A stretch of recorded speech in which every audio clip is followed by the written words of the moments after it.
50 à 60 000 pour remplacer une batterie de véhicule électrique, Alexandre, c'est ce qui a été mentionné dans les médias récemment. Beaucoup de controverses, beaucoup de gens qui ont peur, les gens nous posent des questions dans les commentaires. Donc aujourd'hui, on va déboulonner le mythe des coûts de réparation élevés de remplacement de batterie sur les véhicules électriques. On répond à toutes vos questions aujourd'hui à plus de millage. Allons-y.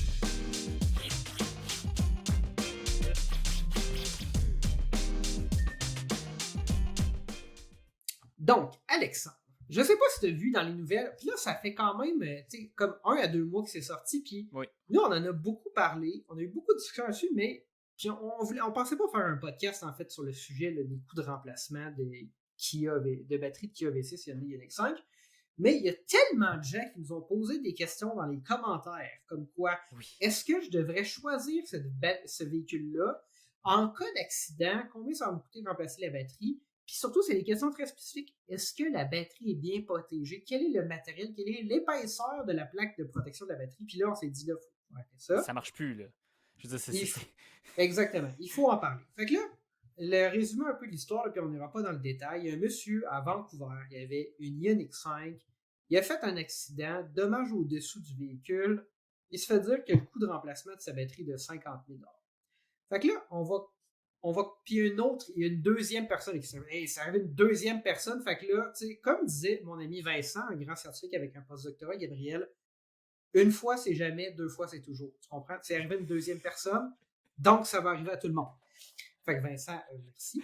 Donc, on va un peu déboulonner ça. Fait que là, c'est arrivé, il y a 2 personnes sur les 40 millions de Canadiens qui se sont fait dire que remplacer leur batterie de véhicule électrique, ça coûterait 50 000 $. Fait que là, on va commencer à la première étape, OK?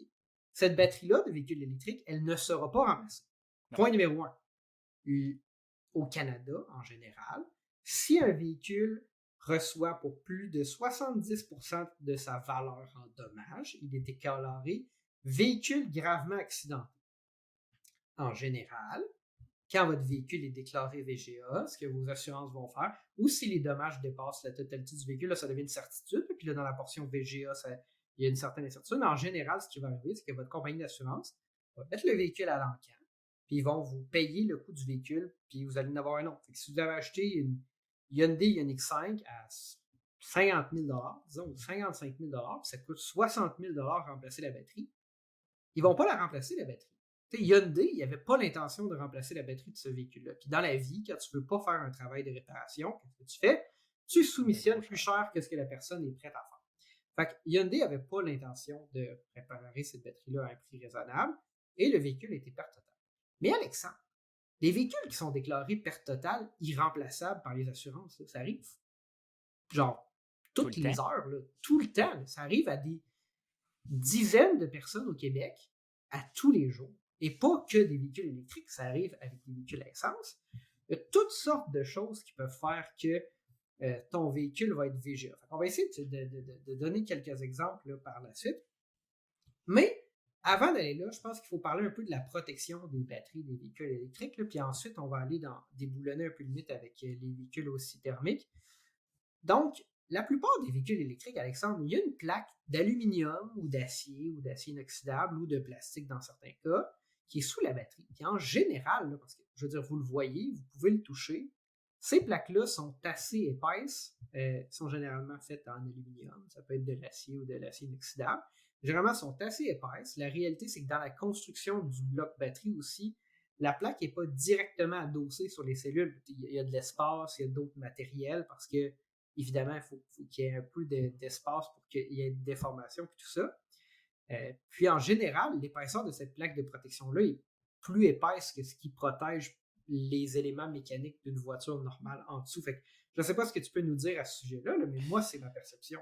Ben, c'est bien expliqué, là, mais mettons, on prend l'exemple du Volkswagen D4, qui est un exemple, je dis, une voiture électrique là, de masse maintenant, c'est pas nécessairement unique. Ben, le battery pack, dans le fond, c'est une structure en aluminium. À l'intérieur, les cellules, les modules de cellules. Puis là, sous ça, il y a une plaque où est-ce que le liquide refroidissement passe. Puis là, en dessous de ça, ben, il y a l'autre partie qui est le plancher de. Dans le fond, le plancher du battery pack. Puis en dessous de ça, tu as une plaque qui est semi-gaufrée, là, qui est gaufrée aux endroits où est-ce qu'on va mettre les vis là, pour la visser dans le battery pack, qui dans le fond, là, c'est une plaque avec des espaces là, d'à peu près 10-12 mm. Là. Dans le fond, la plaque doit être à peu près 2 à 3 mm d'épais, acier inoxydable ou aluminium. Sur les D4, juste avec le son, ça ressemblait beaucoup à de l'acier inoxydable. Puis après ça, ben, ça protège la batterie au complet. Ben, demandez-vous pas pourquoi ces véhicules-là sont lourds aussi, là, parce qu'il y a énormément de matériel dans le battery pack. Là. Il y a pas juste, les cellules sont lourdes, mais c'est pas si lourd que ça. La structure du pack batterie, c'est très, très, très lourd, mais en raison aussi parce que les constructeurs, ben, ils veulent pas avoir des histoires de Ford Pinto comme dans les années 70-80, là, que le monde se faisait rentrer en arrière, la voiture pognait en feu, explosait. Là. Ils veulent pas que ça l'arrive. Donc, les packs batteries sont, la plupart du temps, même tout le temps, bien protégés. Je me souviens, en 2013, lorsqu'il y avait un accident, une Tesla Model S avait pris en feu, ben, immédiatement, Tesla avait tout arrêté, puis il avait mis des plaques anti-titane en dessous des modèles S. Ça, c'est super exagéré, ça, des plaques anti-titane, puis il parlait de SpaceX, tout ça. Vous savez, c'est la méthode Tesla. Mais depuis ce temps-là, puis oui, ça peut arriver que tu roules, puis là, il y a un camion Ben qui perd une roche d'à peu près 40 cm de diamètre, ton véhicule rentre dedans à 100 km/h, puis par l'énergie de déformation, c'est sûr que ça va tout arracher, comme on dit en bon québécois, mais vous auriez un véhicule à essence, votre véhicule serait perte totale. Ça aurait été la Faut même se chose. dire, c'est quoi le cas d'utilisation? Tu sais, Alexandre, si tu frappes une chaîne de trottoir à 110 km/h, ton auto va être perte totale. D'ailleurs, la semaine dernière, j'ai perdu le courant parce qu'il y a un véhicule qui a percuté un poteau de l'hydro à, je présume, très haute vitesse. Le conducteur a été arrêté, puis il y a 4000 personnes qui ont perdu le courant dans mon quartier. Véhicule électrique ou véhicule à essence, la voiture est perte totale. À un moment donné, il y a cette réalité-là. Puis, tu l'as dit, les véhicules sont en général bien protégés. Fait que là, j'ai fait un peu de recherche. Puis, ce que j'ai vu, c'est qu'il y avait des cas, mettons, les Tesla Model 3, il y a des gens qui disent « Ah, mais la batterie est bien protégée, mais là, le devant de la batterie, à cet endroit-là, si tu frappais quelque chose de dur, ça pourrait impacter. » Il y a des gens qui offrent pour genre 300$ une plaque de protection, ce qu'on appelle en anglais une skid plate, là, comme vous pourriez mettre sur un véhicule à essence, pour protéger cette zone-là, comme entre le sous-châssis et le devant de la batterie. Mais tu sais, ça, c'est vraiment, c'est comme haut niveau. Là. Si vous avez un véhicule électrique, puis si ça vous stresse, puis que ça vous inquiète, cette réalité-là, vous pouvez bien aller vous l'acheter, mais je me suis dit, s'il y a un besoin de protection additionnelle pour l'ensemble du battery pack, c'est sûr que quelqu'un qui offre dans le marché des tiers parties une plaque de protection, comme on le voit pour, par exemple, les véhicules plus hors route. Puis, ben, j'en ai pas vraiment trouvé parce qu'il n'y a pas vraiment de besoin. C'est mon opinion. Je veux dire, il y a tellement de monde qui offre des plaques de protection pour les VUS pour des gens qui n'en ont pas de besoin. Il doit bien avoir quelqu'un qui aurait pensé en faire une pour un véhicule électrique s'il existait un besoin. Puis, il n'y en a pas vraiment parce que ça n'existe pas vraiment. Puis après ça, là, on parlait du coût de 50-60 000 $ pour une Ioniq 5, mais sur des Tesla, je veux dire, ça fait plus d'une décennie qu'il y a des Tesla qui sont sur la route. Puis il y a des histoires de gens qui avaient des vieilles, ils ont des Tesla Model S qui a 1 million de kilomètres ou je sais pas quoi, puis c'est des vieux battery packs de 2013 qui ont été changés, puis ils disent, ah, il y a eu un remplacement de batterie, ça a coûté, mettons, 20 000 $. Puis là, c'est des batteries de 100 kWh, ou 85 kWh. Fait que le coût de remplacement d'une batterie ou le coût du battery pack en soi, c'est plus de l'ordre de 10 à 20 000 $ que 50-60 000 $. Puis en général, surtout, mettons, là, je donne juste Tesla parce que c'est les véhicules les plus communs, là, en exemple, là, mais Tesla, ils changent des batteries tout le temps. Là, que ce soit, tu sais, je veux dire, ils livrent près de 2 millions de véhicules par année. Ça arrive qu'il y en ait qui aient besoin de remplacer un battery pack parce qu'il est fini, il est trop vieux ou peu importe. Là. Ça reste atypique, mais dans le volume de véhicules qu'ils ont, c'est normal. Comme n'importe quel constructeur automobile finit par remplacer des moteurs ou des transmissions. Puis, tu sais, c'est pas des jobs à 50-60 000 $, c'est des jobs de 10 à 20 000 $. Puis, ça, c'est l'ordre de grandeur normal. Puis, mettons qu'on se donne un exemple, un Porsche Macan, ça coûte combien changer le moteur? Mais ça coûte 30 000 $. Fait on est tous dans des eaux là, qui font du sens, je pense. Tu as entièrement raison, Gab. Puis aussi, on veut pas aussi dénigrer tous ceux qui ont une inquiétude. Face à ça, c'est des inquiétudes tout à fait valables, puis vous avez raison de nous avoir posé ces questions-là, parce que ces chiffres-là, là, moi, quand j'ai vu ça passer à la radio, j'ai fait « ça n'a pas de bon sens ». Puis là, j'étais allé sur le site de Hyundai, là, puis je suis rentré dans le système de pièces. Puis oui, la batterie coûtait, je pense, c'était en dollars américains, 47 000 quelque chose, tu multiplies en canadien. Puis, tu sais, le vrai numéro de pièces. Fait que c'est vrai, mais Le numéro, le prix de cette pièce-là est ce prix-là parce que c'est fait justement pour initier la procédure de perte totale du véhicule, que ce soit aux États-Unis ou au Canada. Parce que rappelons-nous maintenant, en moyenne, dans le monde, 1 kWh de batterie, on est rendu autour de 130 autour du. Tu sais, dans le fond, mis dans le pack. Assemblé dans le pack, vous avez un pack de 77 kWh, 77 x 130, c'est le prix du pack. En moyenne pour le manufacturier. Pour le manufacturier. Puis, le manufacturier, sur ses pièces d'origine, bien sûr qu'il devrait se prendre une cote. Je pense pas qu'Hyundai se prenne une cote de 3-4 fois, là. C'est juste que c'est monté pour l'instant, en ce moment, mettre les véhicules à la casse et recommencer. Il doit aussi avoir une raison, Gabriel. Je suis sûr que c'est une question aussi d'approvisionnement. Supposons, ils ne veulent pas, mettons, allouer des packs qui pourraient être dans des véhicules qui roulent et fassent du profit, puis les entreposer dans un entrepôt. Tu comprends ce que je veux dire? Vu que c'est une faible probabilité que les véhicules brisent, probablement ils vont préférer en ce moment, je ne sais pas dans 15 ans, aujourd'hui les mettre dans des véhicules qui vont vendre.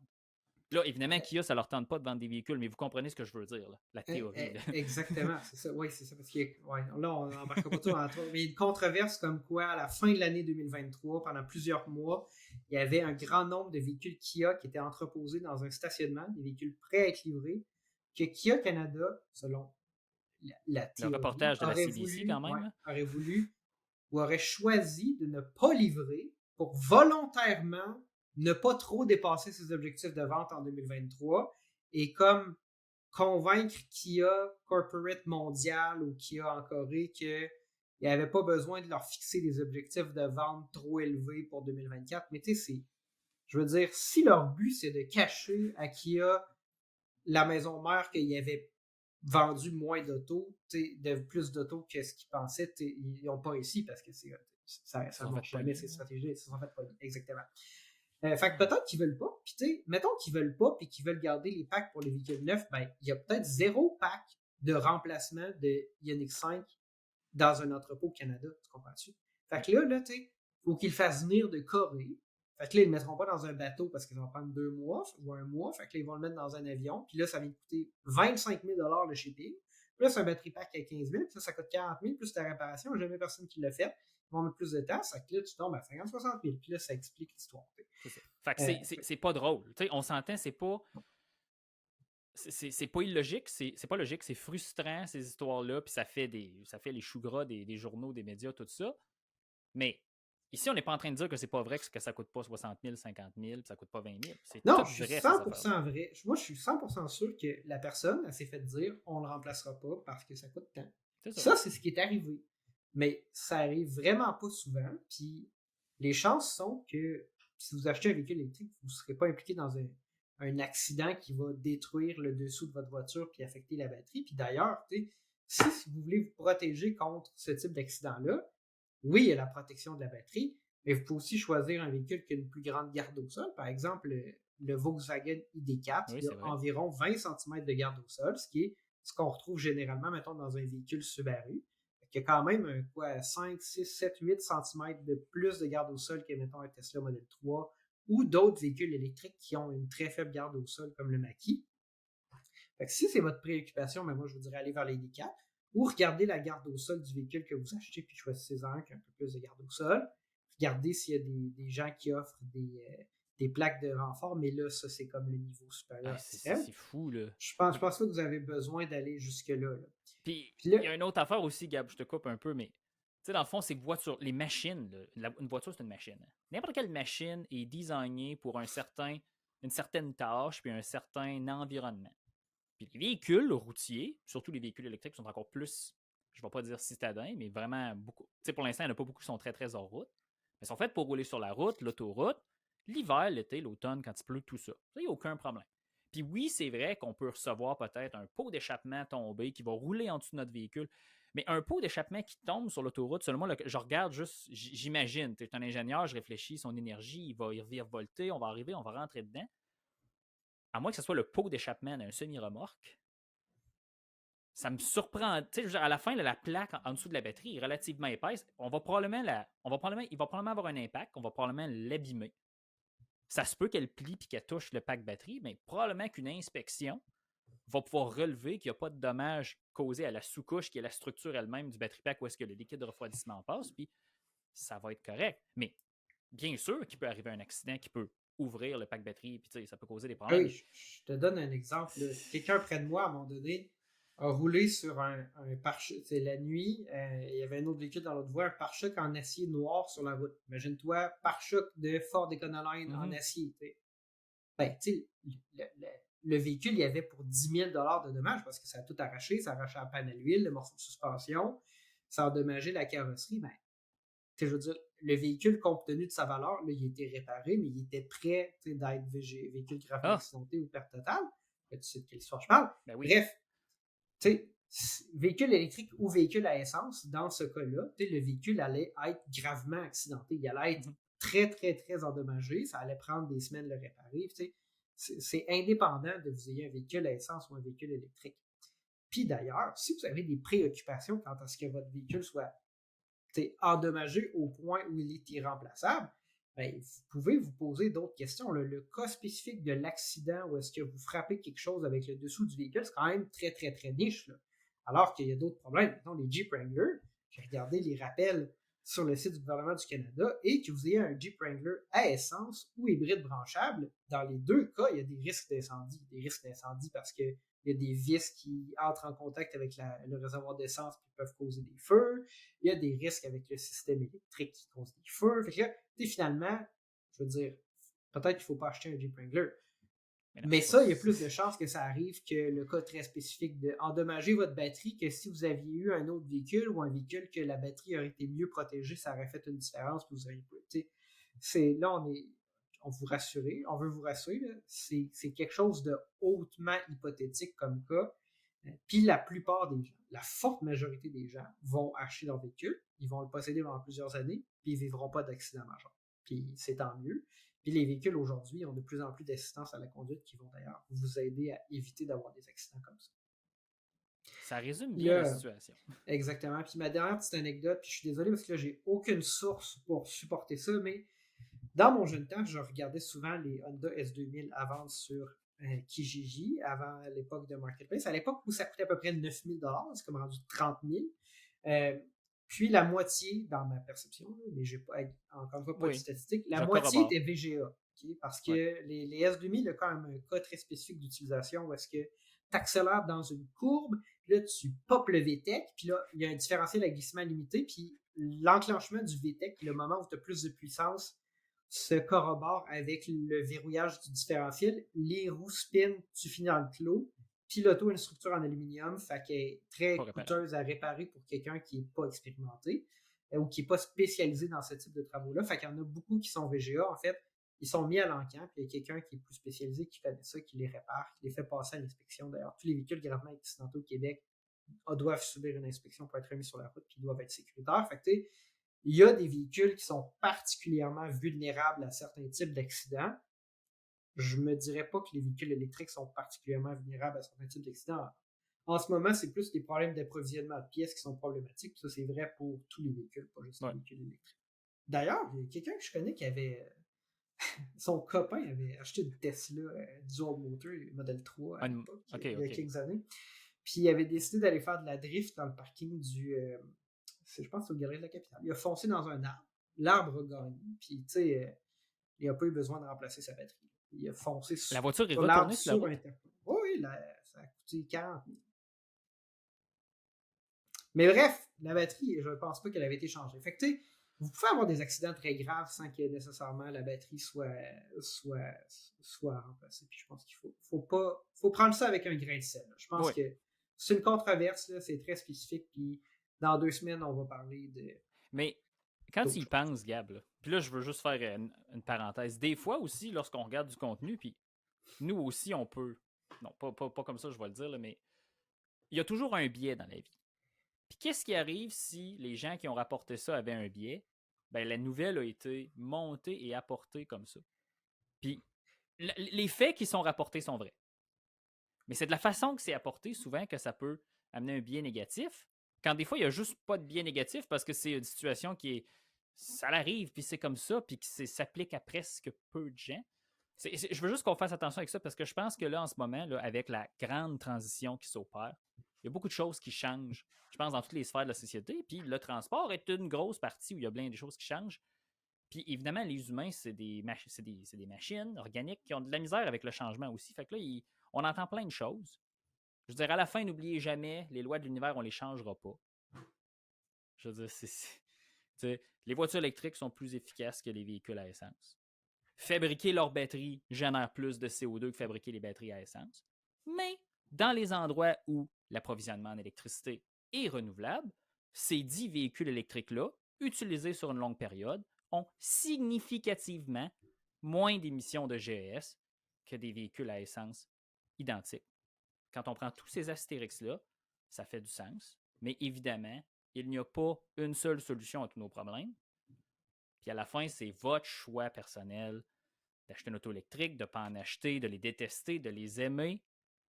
C'est-à-dire, on est tous dans le même bateau là, en ce moment. Ouais, À la fin, il faut juste rester ouvert. Il n'y a rien qui a changé là, il n'y a rien qui a changé en une nuit. Là. Les règles sont les mêmes pour les véhicules à essence, véhicules électriques. Il y a toujours eu des pertes totales, il va toujours en avoir. Malheureusement, depuis quelques années, il y a beaucoup plus de pertes totales, que ce soit du côté des véhicules à essence, des véhicules électriques. D'ailleurs, avec la solution. Le Cybertruck, avec sa suspension à l'air, a genre 40 cm de garde au sol. Ah ouais, Cybertruck dans les airs tout le temps.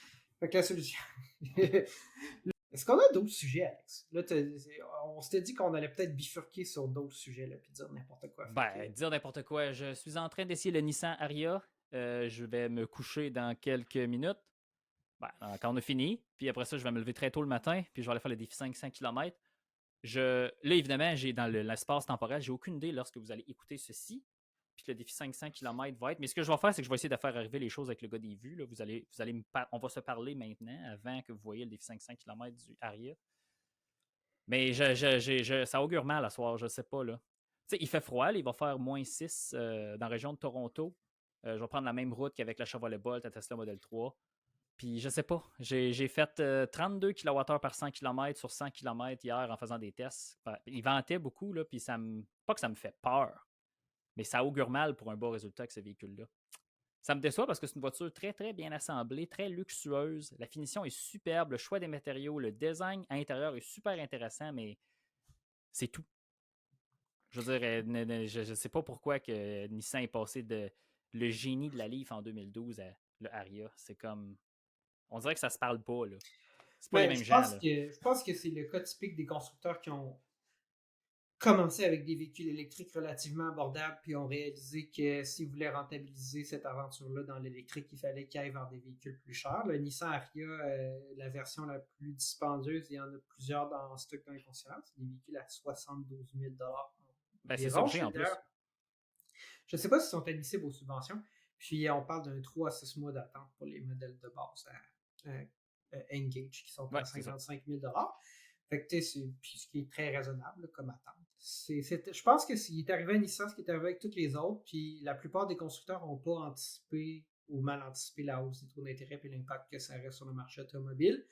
Fait que là, aujourd'hui, ils se retrouvent avec des véhicules très luxueux qui feraient plein de sens à financer à 1, 2, 3, 4%. Puis là, quand on les finance au taux actuel, ou au taux auquel les constructeurs peuvent eux-mêmes se financer, donc 6, 7, 8%, ben ça commence à devenir problématique, puis les gens n'achètent pas. Ben oui, c'est sûr. Mais, Alex, des Bolt en stock, il n'y en a jamais.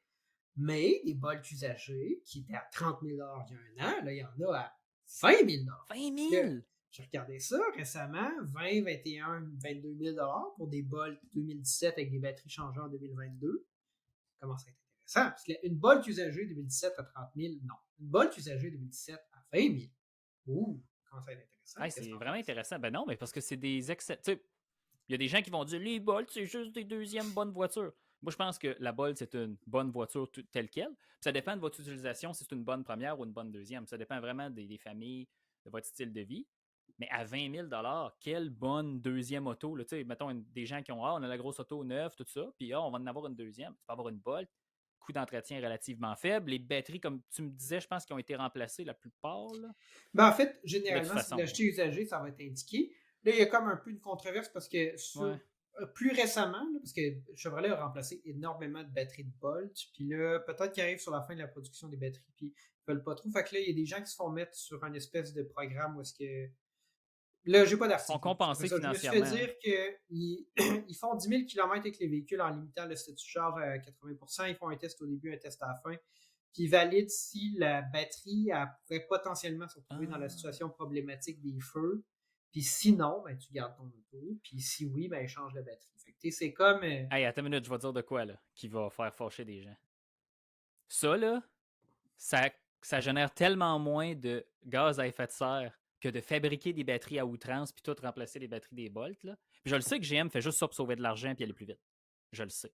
Mais, dans le fond, l'effet après, c'est qu'on va avoir fabriqué moins de batteries pour remplacer des batteries qui n'avaient peut-être pas besoin d'être remplacées. Hey, c'est le fun d'avoir une batterie neuve, je comprends, c'est comme un moteur neuf dans ta voiture. Ben, Mais c'est ça, exactement. Je veux dire, si elle n'avait pas peux. brisé, Mais la réalité, c'est que tu as acheté une auto, puis elle fonctionne telle que puis là, prescrit ils l'ont prouvé initialement. en plus. Fait que, puis c'est démontré, validé spécifiquement dans le cas de ton véhicule. Puis ça te rassure aussi que ton véhicule est sécuritaire. Puis s'il l'est pas, ben, ils vont la changer. Là. Je pense que c'est correct, mais bref, si j'achète une Bolt aujourd'hui, de toute façon, je viserais un modèle que la batterie a été remplacée. Puis moi, le principal avantage de la Bolt, c'est la conduite. Je trouve ça plaisant à conduire. La Bolt, là, c'est un hot hatch. C'est une voiture, c'est une petite voiture hatchback avec un comportement sportif. C'est le fun de faire patiner les roues. C'est beaucoup plus léger que la plupart des véhicules électriques parce que ça pèse juste 1600 kg. Aujourd'hui, Gab, une Bolt, c'est léger. Aujourd'hui, c'est léger une Bolt maintenant. Ben c'est ça, une Bolt, c'est beaucoup plus léger que la plupart des. Mettons, parce que c'est pas mal tout le temps des VUS compacts là, électriques qu'on a. Évidemment, la Bolt, c'est plus comme une voiture compacte. Mais c'est fun à conduire. J'en ai eu une pendant une semaine, puis tu sais, j'étais tellement content d'embarquer dans la Bolt à chaque matin, bien plus que bien d'autres autos bien plus chères qu'on a conduit. Je te parle de la Bolt, là, je te parle pas de la Porsche Taycan Turbo S qu'on a essayé l'année passée. C'est autre chose. Ah, les prix des F-150 Lightning usagés. Ah, pour vrai, oui. Ça a baissé ça aussi. Là, je pense qu'on commence à le voir dans les marchés des véhicules usagés. Puis, bon, ce que certains aussi influenceurs ou youtubeurs prétendent, c'est que là, on va retomber au cycle de saisonnalité de l'automobile normale. Ça veut dire quoi, ça? Là, je vais t'expliquer le cycle de saisonnalité. Il y a plusieurs périodes dans l'année. Fait que là, janvier, c'est tranquille. Parce que là, les vacances de Noël, ça coûtait cher puis tout. Fait que janvier, c'est tranquille. C'est un bon moment pour acheter une auto. Là, ensuite, on va arriver au printemps. Le printemps, c'est quoi? C'est la saison des retours d'impôts. Fait que là, ce qui paraît, le printemps, c'est pas le temps d'acheter un auto usagé. T'es comme dans les autos de 5 à 10 000 parce que là, le monde, ils ont reçu leur chèque de retour d'impôt, ils vont s'acheter un char. Fait que le prix des véhicules usagés relativement abordables monte au printemps, alors que ça a relativement peu d'influence sur les véhicules neufs parce que pas grand chance que ton retour d'impôt te permette de t'acheter un Ariya 72 000 ans. Fait que hausse du prix des véhicules usagés au printemps. Puis là, ensuite, l'été, ça commence à être tranquille. Mois d'août, meilleur moment, ou un des meilleurs moments pour acheter un auto, parce que là, l'été, c'est comme tranquille. Puis là, les constructeurs sont tannés. Puis là, ça fait longtemps que les chars traînent dans le cours. Puis il n'y a pas grand client parce que le monde sont en vacances. Mois d'août, bon moment pour acheter une auto. Septembre, là, c'est les ventes d'automne. Là, les constructeurs, ils font des promotions, mais sur ce qu'ils ont envie de vendre. Fait que, ça peut être intéressant ou pas, dépendamment de ce que vous recherchez, de ce qu'ils ont envie de vendre. Là, tu arrives vers la fin de l'automne, ils vendent quand même beaucoup de véhicules, mais comme je dis, ils vont vendre ce qui les intéresse. Puis là, tu arrives vers la fin décembre. Puis là, c'est aussi un bon moment pour acheter un véhicule. Fait que septembre, les offres. Puis là, fin décembre, c'est les inventaires. Pas de meilleur moment pour s'acheter une Corvette que le 30 décembre. Histoire vraie de quelqu'un que je connais qui a acheté sa Corvette un 30 décembre parce qu'il savait que le constructeur, il y avait une allocation, puis il pouvait juste avoir le nombre de Corvettes qu'il avait vendues l'année d'avant, l'année d'après. Fait qu'il savait qu'il fallait qu'il la vende là. Puis le gars est allé chercher sa Corvette avec son trailer. Bref, retour de la saisonnalité, mais ça, c'est une théorie. Il va falloir voir en pratique si ça se passe. Fait que si vous cherchez un véhicule, là maintenant, relativement un bon moment. Sinon, attendez vers la fin de l'été. Gab, je pense qu'on va se laisser là-dessus. On va se laisser là-dessus, Alexandre. Fait que si vous avez aimé le contenu qu'on a fait aujourd'hui, quand même un bon podcast, un genre de 30 minutes, mettez un petit like. Vous pouvez vous abonner à la chaîne. Écrivez-nous dans les commentaires quelle auto a la plus épaisse plaque de protection. Non, c'est pas vrai. Mais dites-nous, est-ce que ça vous a rassuré ou est-ce qu'au contraire, vous avez toujours envie de ne pas acheter un véhicule électrique à cause de ça? Si vous aimez tellement le contenu qu'on fait que vous êtes prêt à vouloir payer pour en avoir plus, vous pouvez cliquer se joindre et Oui. devenir un membre Bon Millage ou Super Millage et avoir accès à certaines vidéos quelques jours d'avance, puis un accès un Des peu fois, des plus semaines privilégié à d'avance. nous. Parfois des semaines d'avance. À un moment donné, j'ai essayé le véhicule de quelqu'un, j'ai mis le vidéo pour les abonnés Super Millage, puis il m'a dit, mais je le vois pas. Je dis, mais c'est parce que t'es pas abonné. Bref, c'est ça. C'est ça. Puis, on va se dire, Alexandre, à la prochaine.